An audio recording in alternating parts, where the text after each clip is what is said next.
Најпрво да ве запознам со јунаците од нашата приказна. Тоа се Илко Решителко и Јанка Прашанка. Секако нивните имиња веќе ви кажуваат нешто за нив самите. Анка е онаа која постојано нешто прашува, а Илко е тука да најде одговор за секое нејзино прашање и решение за секој нејзин проблем. Ова предпладне Анка ѕирка низ прозорецот и замислено го прашува Илко. Знаеш ли дека надвор врне дожд? Да, знам, и одговара Илко. А знаеш ли дека во нашиот двор имаме гости? Какви гости, прашува Илко. Дојди и погледни. На старата круша во дворот, која има 5 гранки, долетале врапчиња. Погледни. На секоја гранка има по 9 врапчиња. Колку многу врапчиња? Како да ги избројам? Не мора да броиш. Ако знаеш колку гранки има крушата, по колку врапчиња има на секоја гранка, и се разбира, ако ја знаеш таблицата множење на број од 9, тоа е многу лесно. Па не ја знам таблицата множење со број од 9. Во училиште се уште не сме ја учеле. Тажно одговори Јанка, а потоа се насмевна. Ама ти секако можеш да ми помогнеш да ја научам. Ке ти помогнам, се насмеа Илко. Имам одлична идеја како лесно ќе ја научиме таблицата множење на број од 9, а притоа убаво ќе се забавуваме. Илко застана важно пред Анка и започна да зборува. Еве, приказната што ќе ти ја раскажам за едно замислено патување, ќе ти помогне полесно да ја научиш таблицата. Одлично, јас многу сакам да патувам. Каде ќе одиме, Илко?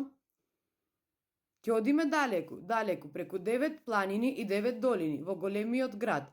А колку е голем тој голем град, запраша Анка. Јас ќе продолжам да раскажувам, а ти заклучи сама. Одлично, може. Ова е како да решавам нека мистериозна сложувалка. Во големиот град имало една главна улица, а на таа главна улица имало 9 кујки, продолжи да раскажува Илко.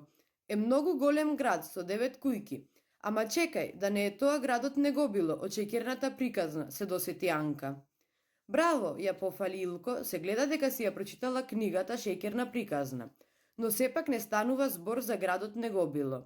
Големиот град бил главниот град на кралството број 9. Околу градот се наоѓале 7 ритчиња со по 9 кујки на секое ритче. 9 кујки во големиот град и уште 7 ритчиња со по 9 кујки. Колку кујки се тоа во кралството? Љубопитно праша Анка.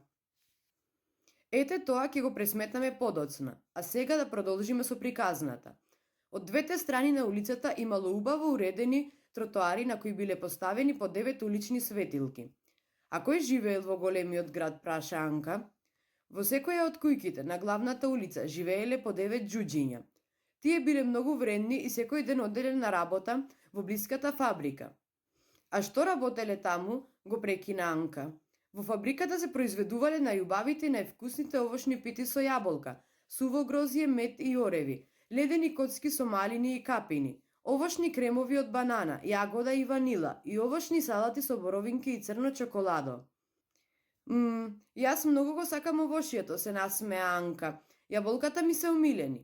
Секој ден џуџињата ги товареле готовите сладки во воз кој заминувал во соседното царство, но тој ден возот не се вратил во фабриката. Во дворот од фабриката стоеле 4 големи колички на кои биле натоварени по 9 големи кутии полни со овошни сладки. Џуџињата зачудено гледале во своите часовници и не можеле да поверуваат зошто возот доцени. Тоа никогаш порао не се случило. Загрижено се погледнувале меѓу себе, не знаеки што да прават. Што се случило со возот? Возбудено праша Анка. Се случила незгода. Каква незгода? Пак се јави Анка. Возот имал 6 вагони, а секој вагон имал по 9 тркала. Се расипало по едно тркало на секој вагон и возот не можел да се движи. И што се случило понатаму, запраша Анка. Еден бумбар кој прелетувал над пругата го забележал возот. Побрзал да ги извести жителите на соседното царство за несреќата, бидејќи тоа значело дека повеќе нема да има овошни сладки за сите жители во царството. Веднаш биле напомош испратени 10 возила со по 9 најдобри механичари од царството кои требало да го поправат возот. Бумбарот летел напред, а тие го следеле се до местото на несреќата. Кога пристигнале до возот од локомотивата, ја подал својата глава машиновозачот и викнал: Возот може да го поправи оној што ја знае таблицата множење на бројот 9. Механичарите застанале, избунето извикале. Ние не знаеме, ама Анка знае, Анка знае. Какво е ова патување и каква е оваа приказна? Како јас можам да помогнам, кога и јас не ја знам таблицата множење на бројот 9? Извика Анка. Па тогаш ајде да ја повториме приказната и да ја научиме таблицата, се насмеа Илко. Па може би ќе му помогнеме на машиновозачот. А вие, драги дечиња, ако сте збунети од приказната како Анка, тога следете ги линковите дадени под видеото, испечатете ги работните листови кои се однесуваат на приказната и постапете според барањата. Илустрациите за приказната испратете ги на наведените адреси најдоцна до 16 часот за истите да бидат објавени во албум на страницата. Бидете послушни и редовно мите ги рацете.